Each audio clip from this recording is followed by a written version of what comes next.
Chevrolet dealers all over America present Crossroads. Each week, Chevrolet presents a story based on the actual experiences of American clergymen, pastor, priest, or rabbi. The men who give inspiration and guidance to people at the crossroads of life. These dramatic stories are presented with the cooperation of our Board of Advisors, Captain Maurice M. Witherspoon, Father George B. Ford, and Dr. William F. Rosenblum. Tonight, The Man on the Totem Pole, starring Coleen Gray and Richard Erdman in the story of Reverend Sheldon Jackson.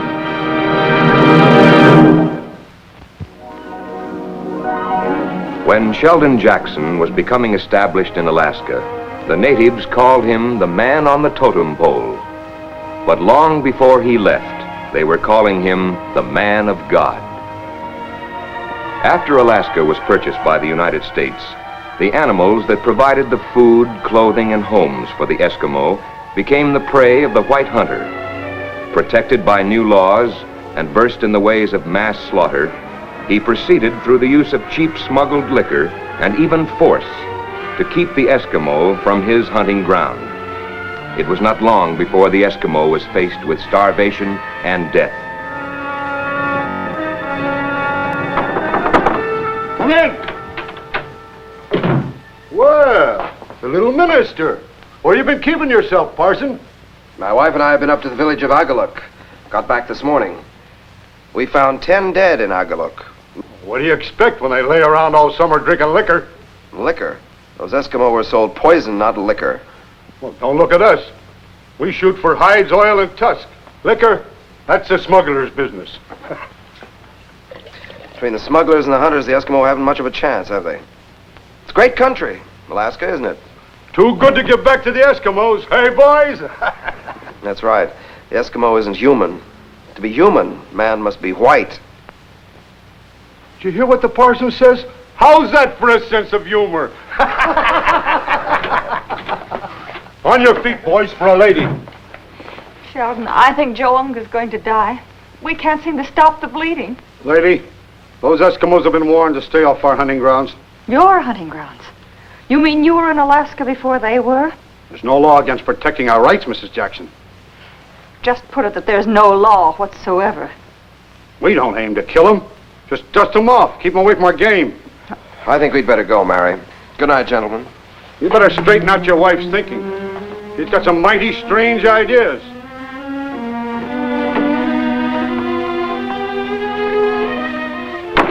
Gentlemen, they're cold-blooded murderers.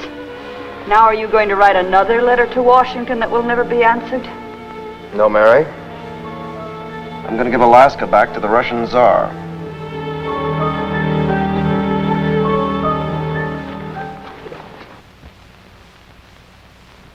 Salesman says this OK used car will perform like new.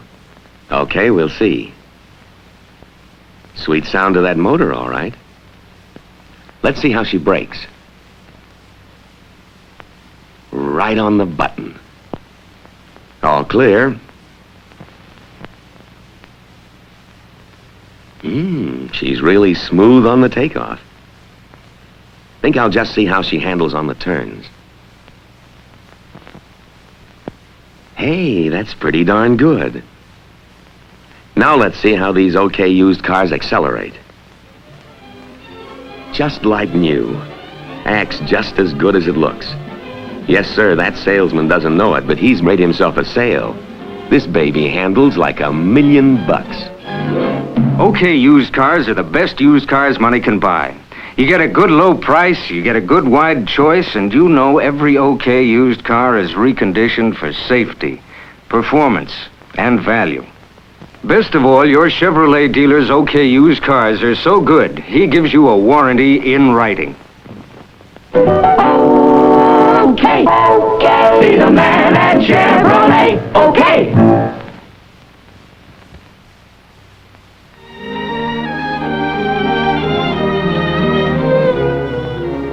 Here he comes, Sheldon. The only law here was Captain Hedquist, of the United States cutter. Welcome. What we advocate here is very simple. Sit down. I'm about to instruct our young missionaries who leave soon on journeys. You're welcome to hear what I have to say. Today, you young men will drive your dog teams to Kadisha, Quonka, and Toyat, the 3 chiefs of the great tribes. You will tell them that you have looked upon the totem pole of their father, that you have listened to the words of Sheldon Jackson, and that they are to renounce the great white father in Washington, D.C. That'll be all, Jackson. I received a letter about you, aboard ship today. It says you're teaching strange doctrines here. Would you mind telling me exactly what it says? Not at all. The main point is, you're the author of a plot to remove Alaska from the jurisdiction of the United States of America. You men are not to leave Fort Wrangell. One moment, sir. They'll do as I say. I represent my church in Alaska.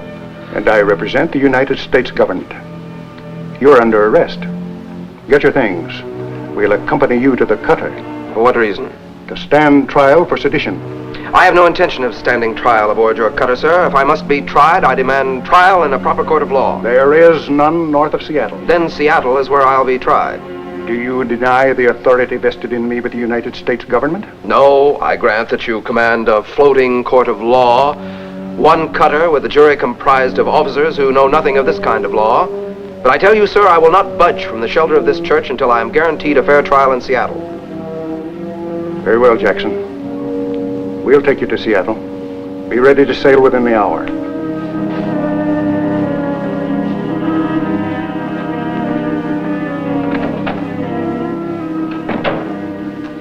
You can get rid of that thing now. I think it served its purpose.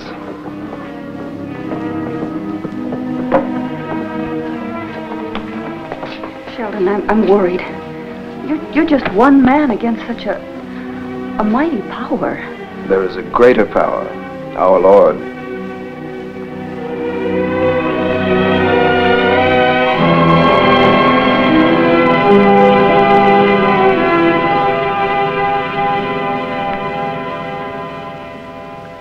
Dr. Jackson.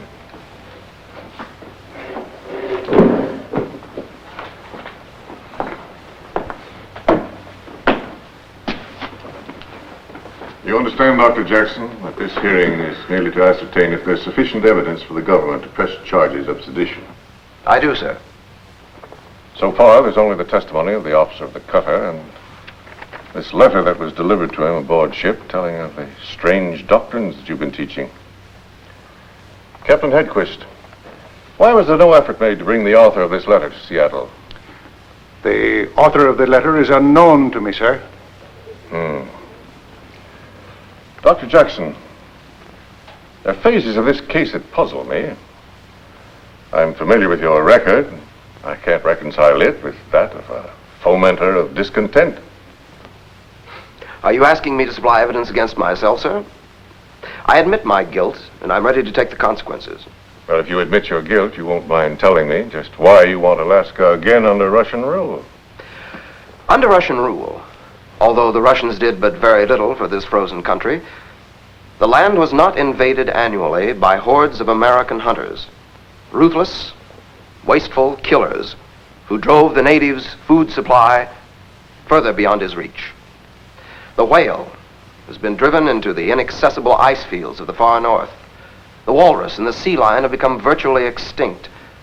The salmon, which used to feed the natives, are now taken to American markets. Well, if it's merely a question of laws to guarantee the conservation of wildlife. The United States government has ignored 100 letters that I've written on this subject. Sir, 10,000 walrus are slain annually for the sake of their tusks. Under the Tsar, the Alaskan native could be saved. If you're allowed to remain at liberty, you intend to go on working to bring this about? I do, sir. Well, this hearing will be adjourned until tomorrow morning at 10 o'clock, at which time a decision will be reached.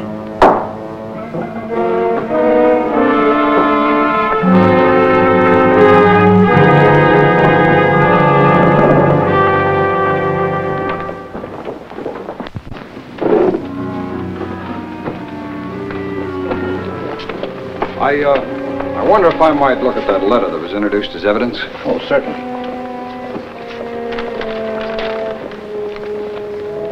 You ever hear such nonsense? Man's out of his mind. And a minister, too.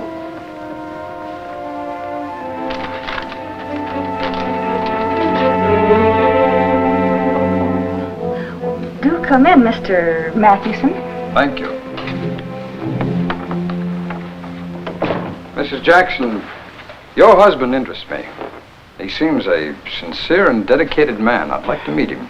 Oh, I'm sorry. He's at chapel. He won't be back for at least an hour. Oh. Tell me, will he be giving any sermons while in Seattle? Well, if he's brought to trial, I doubt if he'll have the time.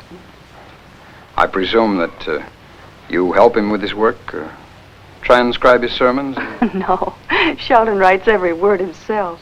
I dare not invade that territory. How interesting. I wonder, Mrs. Jackson, would you have any of his sermons here with you? I'm sure I'd find them highly inspiring. How nice, Mr. Mathewson. I think my husband wouldn't mind if I let you read a few. You will return them, won't you? Oh, yes, I give you my word. Oh, here's one that he wrote while we were in the Southwest years ago. I'm very proud of it.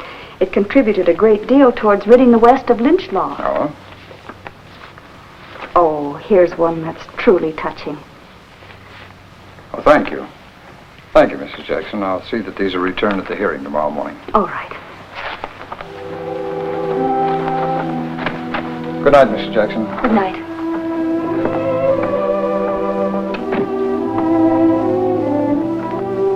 Here's another one, she said. One that's truly touching. Well, if you're certain of what you say... I'm certain. And don't you forget, that story is all mine. Here's the letter. Well, the writing's identical. What did I tell you? My hunch was right. Dr. Jackson wrote that letter about himself. The man's an out-and-out fraud. Look how he formed the word God in both. Well, they're identical. Oh, I'll smear him all over the front page. Oh, what a story.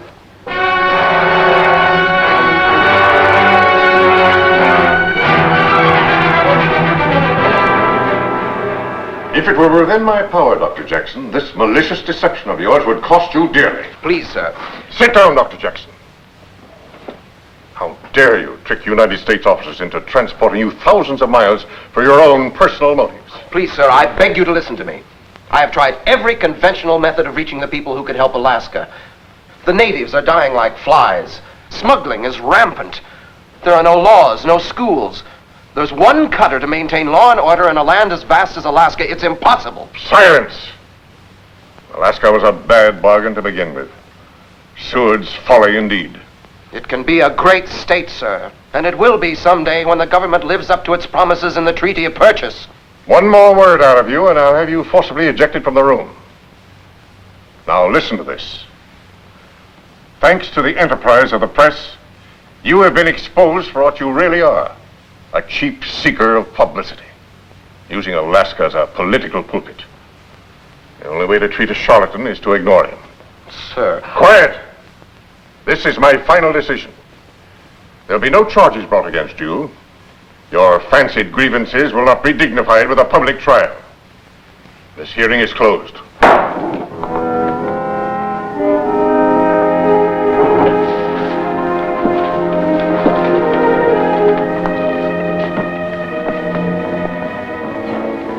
You must have found my husband's sermons very inspiring, Mr. Mathewson. Mrs. Jackson, I'm a newspaper man.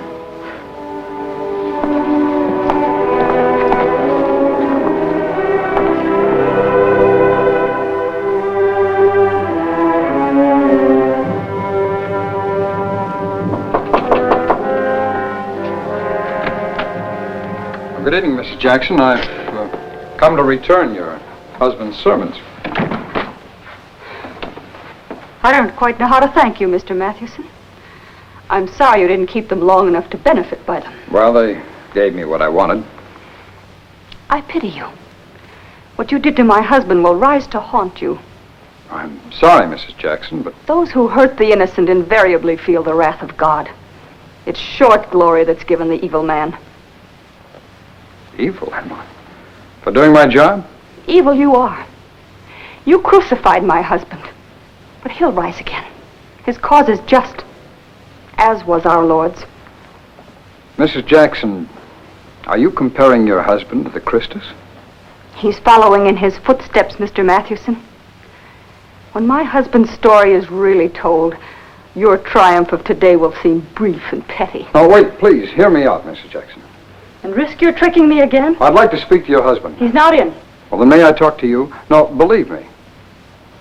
If I have done wrong, I'd like very much to make amends. You've done great wrong. I don't think I like you, Mr. Mathewson. Good night.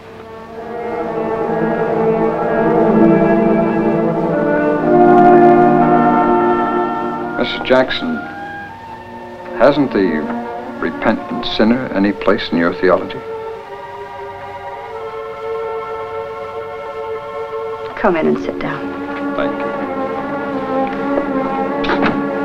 My husband is at a conference of the Presbyterian ministers of Seattle. He'll be quite late. You love him very much, don't you? So much it kills my soul to see him so completely misunderstood. For 20 years I've watched him labor for others, never himself. You've been married that long? Yes. 20 years ago this month, I was a bride in New York City, pouting over his assignment to Siam as a missionary. But Siam, Sheldon, what do either of us know of Siam? Who is there to convert? I know. There's nothing in Siam but cats and centuries of antique culture. Is it too late to change the plans? Couldn't they give us a parish right here in New York? Of course. Think of all the conversions we could make at the opera, the souls we could save in the theaters, and the starving we could feed in New York's wonderful restaurants. Now you're teasing me. No, I'm not, darling. It's just my way of saying that we are not going to Siam. Oh, darling, how wonderful. The powers that be have decided that I'm too frail for the rigors of far-off Siam. But we are going west, however. West? Not as far as Illinois. Well, a little further than Illinois. As a matter of fact, my new territory is bounded on the north by the upper Missouri, on the east by the Mississippi, on the south by Texas, and on the west by the Rocky Mountains. Oh, but that's desert. That's what they call it, the Great American Desert. It's the greatest opportunity a man ever had to serve our Lord. 5 years, 50 churches, and thousands of miles of traveling later, I was ready to quit at any time, but not my husband. We want to see the process. We've got to see. It's important. Gentlemen, he's very ill. He's running a high fever. Understand you brought 15 engines into town by the midnight train. That's right. They're sleeping now. We plan to leave for Albuquerque at noon if there's space in the cars. Sleeping now? Engines? Are you going to bring him breakfast to bed? 15 engines ought to make up for old Ben Ames. Come on, boys, let's go in. Yes, I hear, gentlemen, you want the lives of our 15 Indians?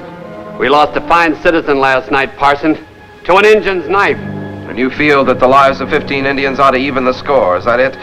Come here, boy. Blue Arrow, would you like to tell these kind gentlemen that our 15 Indians are children like yourself? That you're on your way to Carlisle Indian School where you'll learn to become fine citizens? Yes, gentlemen. At Carlisle, they'll learn that they need feel no shame because of the color of their skin, that the same God watches over us all. What were the words of our Lord, Blue Arrow, that you asked me about last night? Suffer little children to come unto me, for such is the kingdom of heaven. You ought to be ashamed of yourselves, getting my husband out of his sick bed. Oh, if I were a man, I'd thrash every one of you. Go on now, go on, get home, all of you. Go on!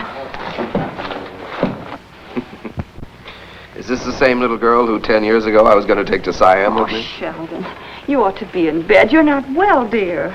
Would it please you to know, Mary, that we're through in the West? The church has rewarded us with a fine new parish. New York?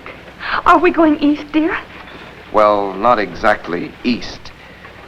The church has assigned us to all of Alaska. Alaska?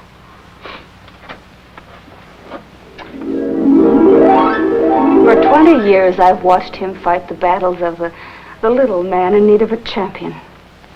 Is it any wonder that I love him and respect him and resent those who hurt him through thoughtlessness or ignorance? Mrs. Jackson, you're looking at a man who's at the foot of the totem pole.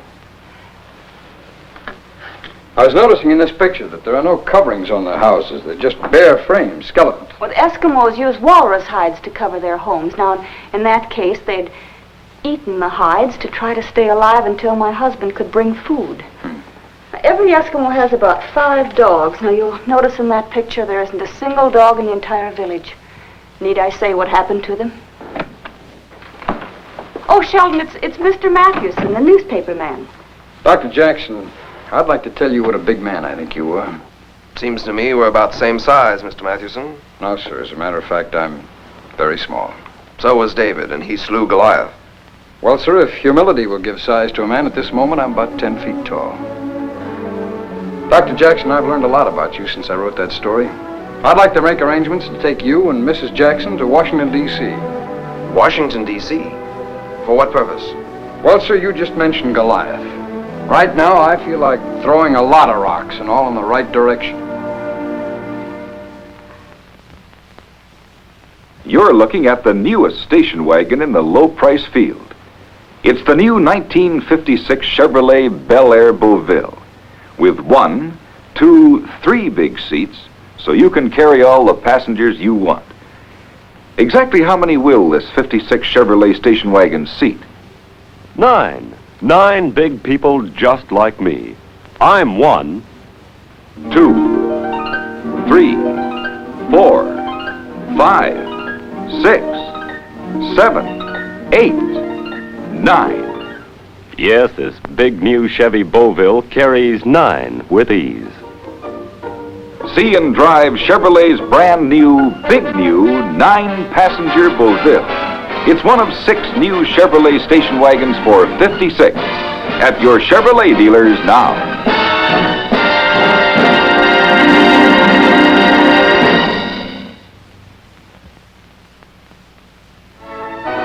In Washington, D.C., the little man from the press got fast action for the little man of God. In the Treaty of Purchase, we promised schools, and there are none.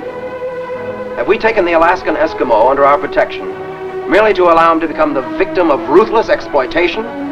But then the opposition began to thunder. Must we look further than 100 miles from this very capital for the need of schools, hospitals, law enforcement? Why throw good money after bad? Alaska will always be known as Seward's Folly.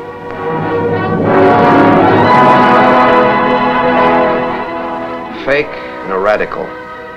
Mary, how have you stood me all these years? The average reader of this editorial would think I just sprouted horns.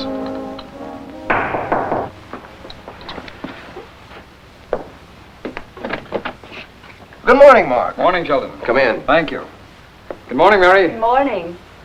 Have you read the papers? Yes, they gave us quite a going over, didn't they? I was just telling Mary that Alaska's looking more inviting every moment. Would you like some coffee? No, thanks.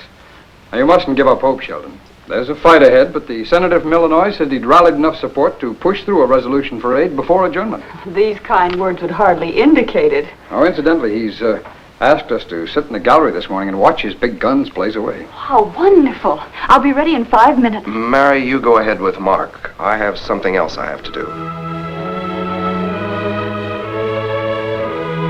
Oh, God, look down on thy humble servant and give him the strength to continue the fight, no matter how long or how difficult.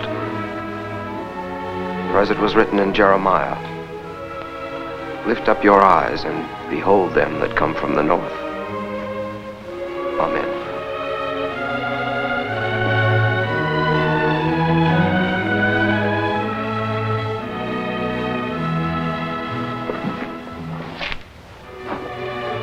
Nothing can disturb me now, Mary. Nothing. The resolution failed to pass. It never even came to a vote, Sheldon. Just as our friend from Illinois called for the vote, a senator from Rhode Island pushed through a motion of adjournment. Rhode Island. And to think they once sheltered the Pilgrims. Mark says that we're bound to win next session. It's only a question of waiting. Waiting. All the work we have to do, Mary. I wish I were a man who carried a watch. I'd like to record the exact time of this historic moment. Man on Totem Pole no need watch to tell time of day. Man on Totem Pole tell time by sun. For Dr. Sheldon Jackson. There he is. I'm Dr. Jackson. From the White House, sir.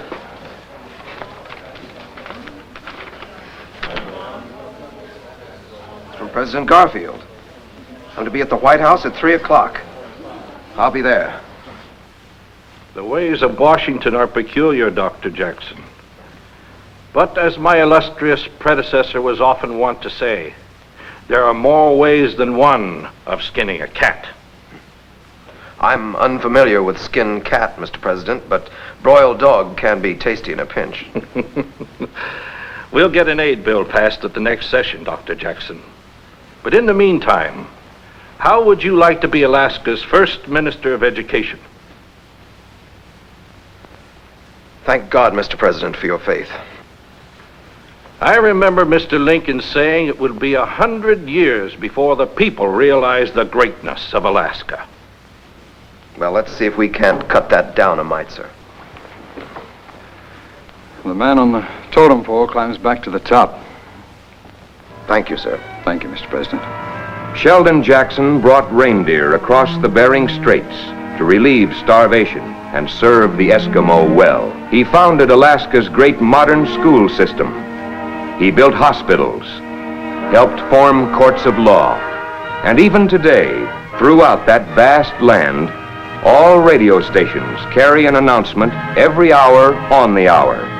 This is the voice of Sheldon Jackson. Next week at this time, the Chevrolet dealers present another dramatic story based on actual experiences of American clergymen on Crossroads. And here is next week's star, Arthur France. Hello. We've just finished shooting the Rabbi Davis story for next week's Crossroads. I play the part of the rabbi. This story is an exciting, hard-hitting treatment of a very serious present-day problem. I'm sure you'll find the method by which we work out this problem very intriguing. Be with us next week. Chevrolet sets a new 24-hour performance record. At Darlington, South Carolina, Chevrolet ran day and night, round the clock, to set the NASCAR competition track record, covering 2,438 miles in 24 hours. Drive the record-breaking 56 Chevrolet at your Chevrolet dealers now.